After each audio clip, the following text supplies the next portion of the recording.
Okay, so this is week 4, and we're still in infiltration. This is part 2, and we'll continue with the PowerPoints.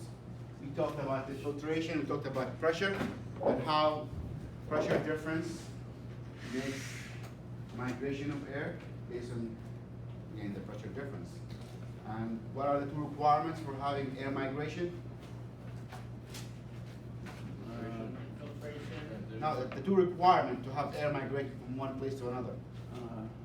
Different high and low pressure. Different pressure and an opening. Yeah, vent. Yeah. You need to have an opening and you need to have different pressure. Seemed like too simple of an answer. Huh? Seemed like too simple of an answer. Give me like, I just want the idea. And we said, how does wind get into your house? There are 2 things. Either it's going to have some total pressure acting against your walls, or you'll have some drag force here, and you'll have negative pressure. We talked about the golf ball and the negative pressure. Over the top, you'll have some kind of high velocity air, which will also create negative pressure. So all this will play into the infiltration game for the house. And few things we have that we cannot get around without having an opening in the house. A dryer will always have an opening into the outside. It's how it dries. It sucks in air from the basement, wherever the dryer is, heat it up, run it through the clothes, and dump it outside. So does hot air carry more moisture or less than cold air? More moisture. More moisture, because that's why in the summer it feels more humid. You don't feel humid in the winter, do you? Huh? 92%. Yeah.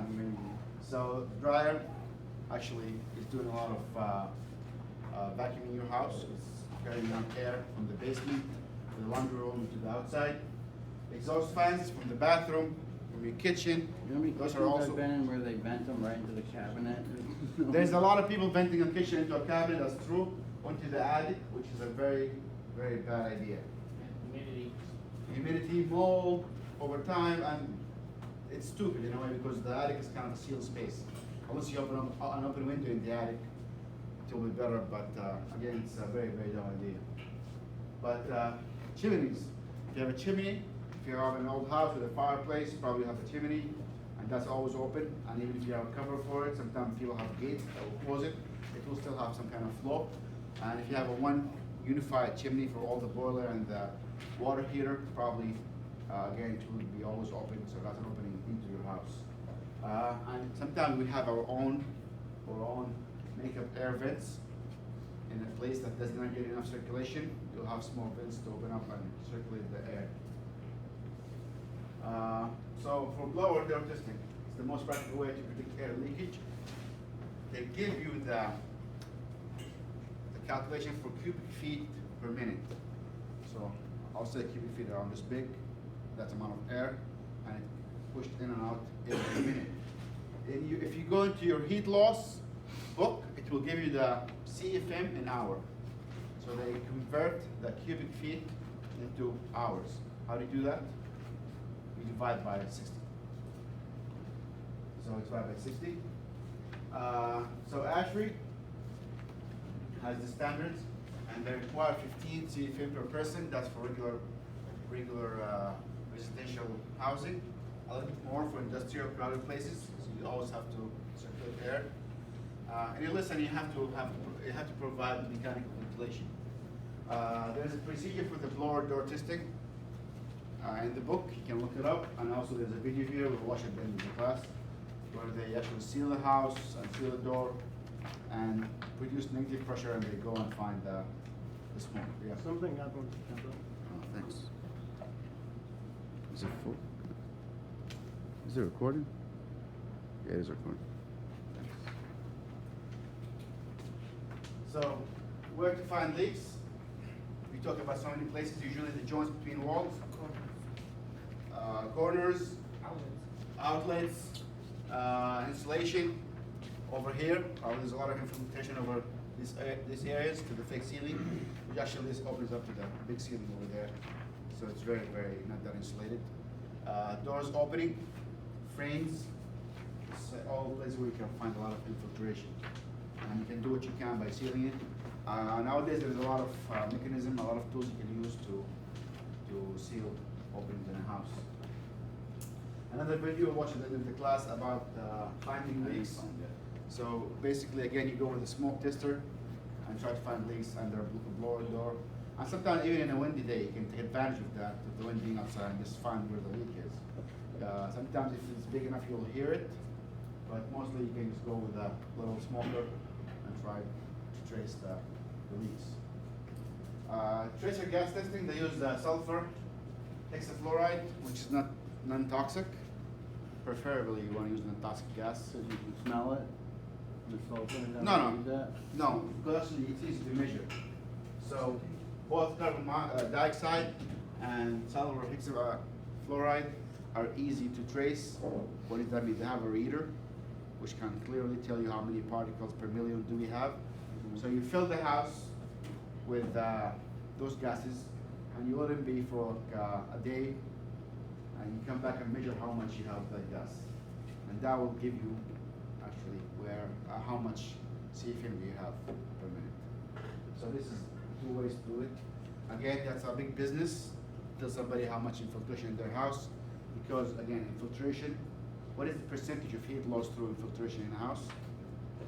Out of the heat loss, around 40% of your heat loss in your house or heat gain is from infiltration. So you're basically dumping your heating power and energy into waste just by infiltration. And how does infiltration work? So if I'm heating the house and I'm losing that hot air to the outside, this air must be replaced by colder air. Basically, I'm mixing my hot air with cold air, and I'll get the average temperature. So think of your hot water tank in the house. If you're storing hot water, if you're storing hot water at 70, for example, and you start drawing from the tank. The temperature of the water coming in probably is 45 in the winter. So after a minute, would you actually get 70? No, you're gonna get the average. It will mix up.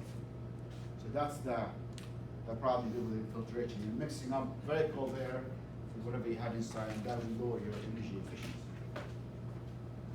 So the infrared scanners are very good technology to go and see where the leakage are. So if you look here, we'll see a lot of leakage from the windows, top of the windows, the roof cracks, skylights. The roof is, of course, the biggest area of heat loss because again, heat rises. It's So all they all accumulate the tip here, and it will be always hot. And again, in the winter, that's going to be really unhelpful Hot air, because, right? huh? Hot air, right? Yeah. Because the other cause heat, other things from colder air. So this is the worst air to have your heat accumulated because again it's tilted and the wind goes through it. So wind is washing away the heat all the time, and you keep constantly losing heat through the ceiling. So it's really important to insulate this part, or at least if you have a roof here to have it insulated, or even the panels.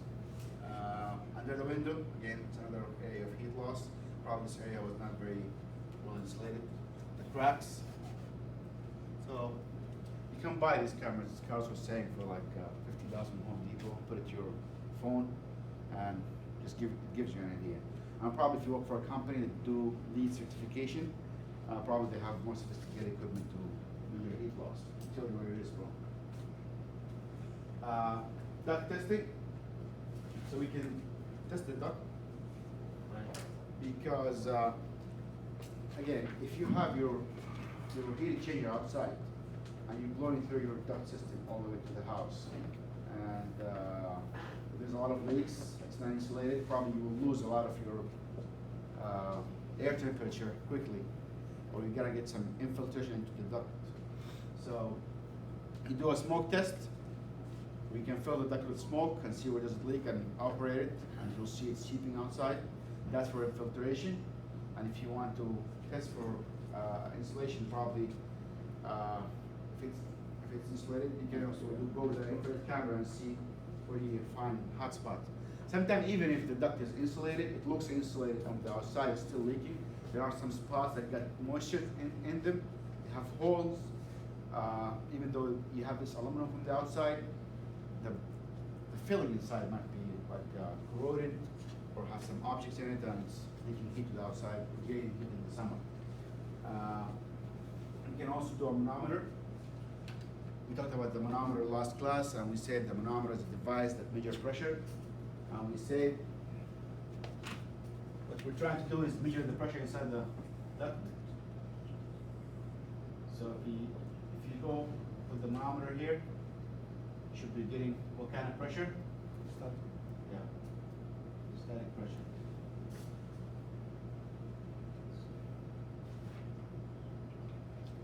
And you put, if the flow is going this way, and you put another manometer here, you get total pressure.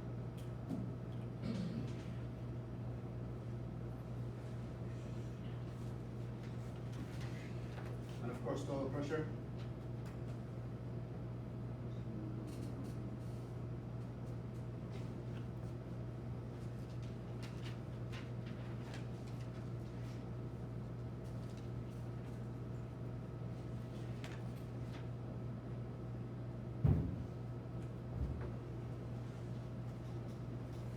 Okay, so for our purposes now, we're trying to check for air leakage. We'll go with the total pressure. So you stick that on one piece of the duct, and you go a few yards away, and you measure the pressure. You should not be having a lot of losses. If you have a lot of losses, that means there's an obstruction, or there is leakage. It's leaking somewhere. So that's another easy way to measure the flow and know if your duct is leaking or not. Stopping leaks, you can do caulking. It's an easy way. Be aware of the caulking rating and moisture resistance, and also UV resistance. If you're going to do stuff outside, probably you will be exposed to a lot of UV. Ultraviolet lights reacts very viciously with polymers and hydrocarbons, petrochemicals. And over time it becomes crispy, it loses its malleability, and that makes it not good anymore. Foam is always not good reactant with, actually it's a good reactant with UV. After a while, if you leave foam outside, it becomes very crispy and starts to disintegrate. So remember back in the days also when they used to make car material out of a lot of plastics and a lot of petrochemicals. You leave your car in the sun for a few weeks, everything's like falling apart, and you get cracks in the not the hood, dashboard cracks. Now they use different material that's UV protective. So UV was always an issue for that. So caulking, make sure you get the right material. They have also different temperature ratings. So if you're going to go put caulking on a hot pipe or a hot duct, make sure it's rated for that temperature. What will be a temperature in ducts? Probably around 120 if it's hot air. That's as hot as it gets. But if you want to put it on the hot water pipes, how hot does it get? 180? 180. It's really hot. So make sure you get the right rating. Otherwise, you will slowly cook that caulk, and it's not good anymore.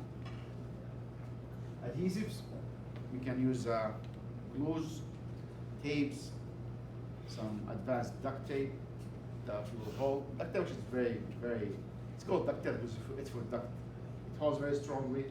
It sticks and it lasts for a long time, and you can cover holes and crevices.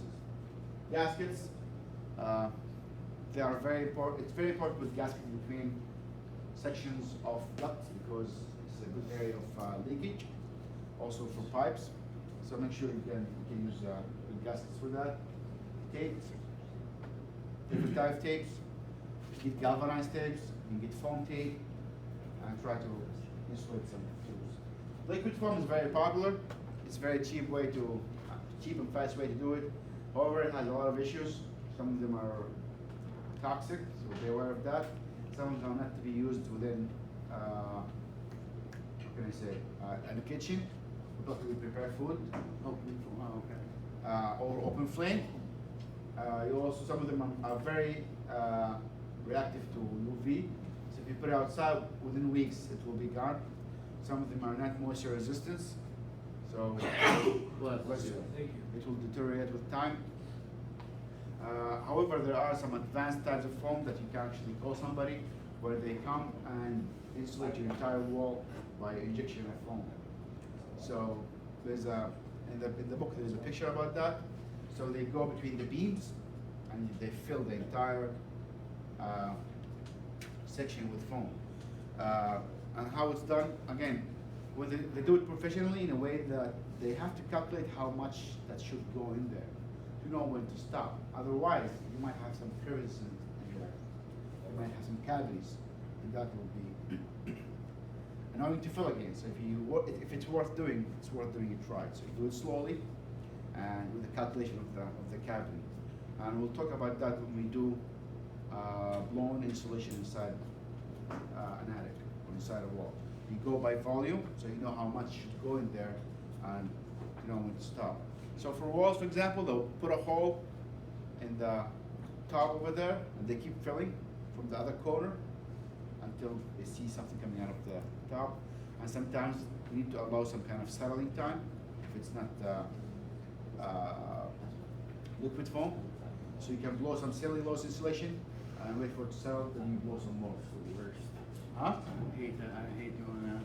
Yeah, you do that before? Tyvek suits in 120 Yeah. degree attic, yeah. There's a picture for that. Terrible. Blown insulation, it's very convenient, it's very cheap to do that.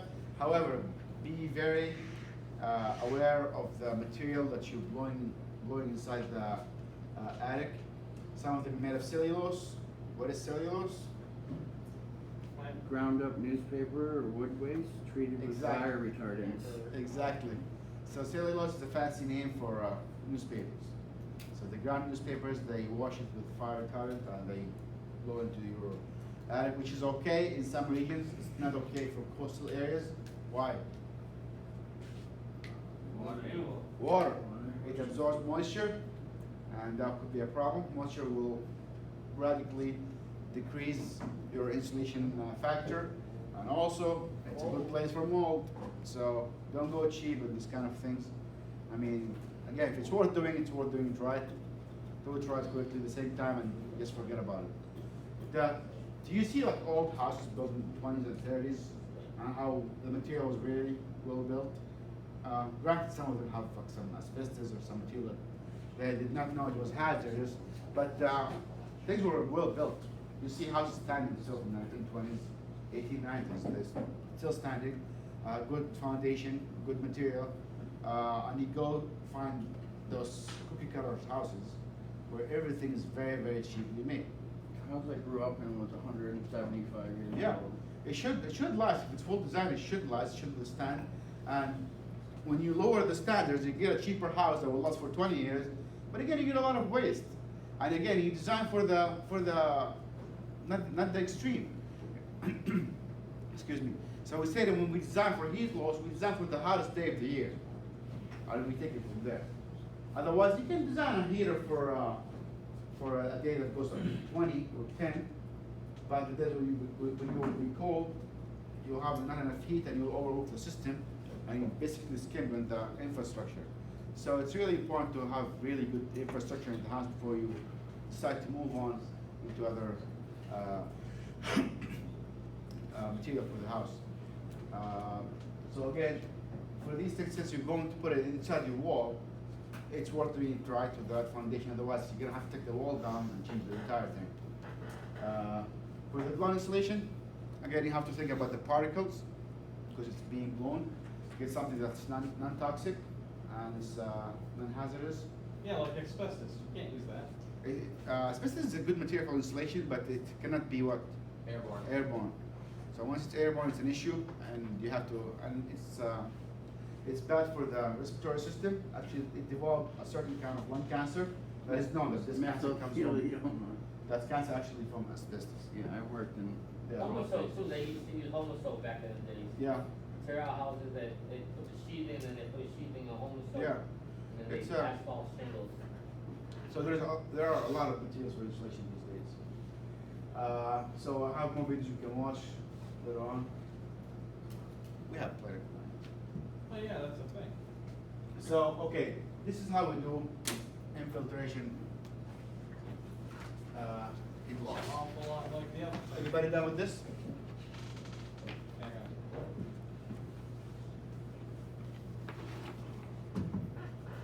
So we said the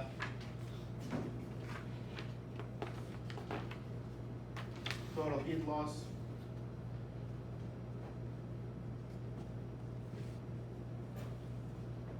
transmission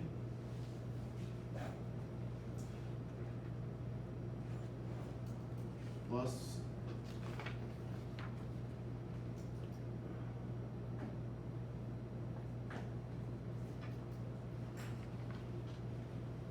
filtration. And we said the Q transmission, let's say QT, and equals area of the wall, the outside,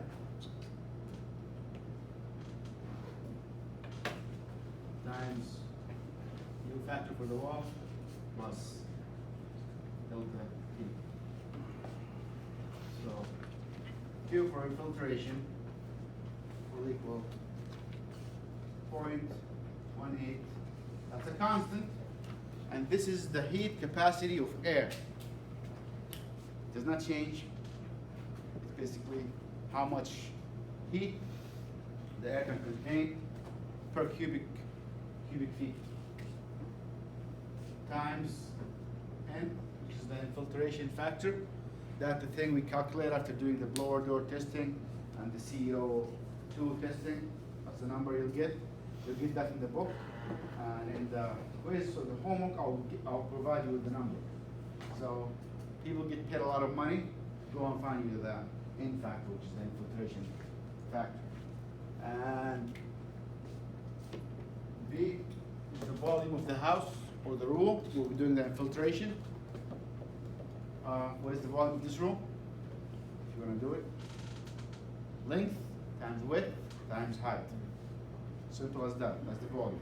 Remember, volume is 3D, so it's got to be in feet cubed. Otherwise, it's something wrong. And delta T, temperature inside, temperature outside. So these are the two equations you will need to calculate a house heat loss or heat gain. So what will change between heat loss and heat gain? Two things. One thing is what? Yep. And in the calculating for the cooling load, we'll account for the appliances on P, because that's extra added heat. So, and especially if you're going to design like a hall or dining room with a lot of heat, you have to accommodate for that. But usually for like small appliances, it's not a big deal. And if you're using fluorescent lighting or LEDs, you can discount that. You don't need to think about it. The problem happens when you have a lot of incandescent lights or spotlights. Spotlights provide a lot of heat. You even go to a clothing store and it feels so hot in there because you have a lot of spotlights. They produce a lot of heat. Okay, let's do an example. So, everybody done with this part? What's what did you say, 0.18, That's the heat capacity air. It's a number, it's not gonna change. Yeah, it's always going to per be both. BTU? Huh? Per BTU? Yeah. No, it's BTU per foot cube. So if you have a foot cube of air, this is how much BTU it can take.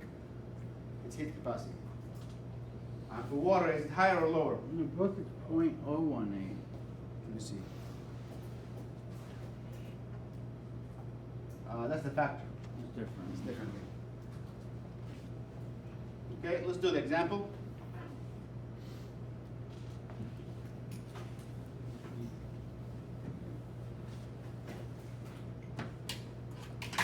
What was it, 30 times 50 times 8?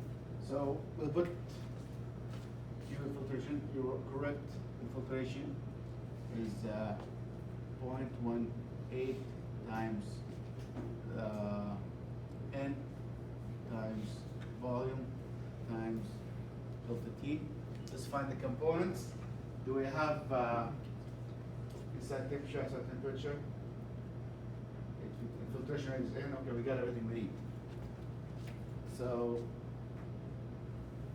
0.28 times, what is the infiltration factor? 0.8. Is it With an infiltration factor of 0.8? 0.8 times the volume, what is the volume? 30 times 38, 12,000. 30 times 50 times 8. Delta T? 60. 70 minus 10. It's good to spread out your numbers. So we it do the gets to problem like all in a row like that on our I like calculator? to, no, I like to do it step by step, just in case I mess up and I can trace it down and see what was the problem. And also in the quiz, please do it, take as many steps as you can, so I can give you partial credit, instead of just like, you give me the final number, it's wrong. I don't know how you get that number, so I'm gonna just like, wrong. So that's 0.18 times 0.8 times 50, 30. What do you got here? It's 12,000. Times 60. And what do you got here? 12,900. 12. Wait, 129,600. Is that what everybody else got? I got 103,000. Yeah, I got 103,000. I'll put it. So we got 0.18 and 0.8. Yeah, 103. How did we get that number again? 0.18 times 0.8 times 12,000 times 60. I must have Yeah. added a zero somewhere. So the advantage of doing it in parts, like if you get this part and you get this number wrong, I'm not gonna take much, a quarter point or something, because I know it's just a mathematical error and you will get a calculator. So any questions in how is that done? So basically, just get the volume, you get the filtration rate, you get the temperature difference, and So we that's need to it. remember that 0.18 number. Yeah, I'll give it to you. We'll put it in a card. I don't care. You can get a card with all the formulas you want in it, and it should work for you. Okay, we'll go back and watch the videos now.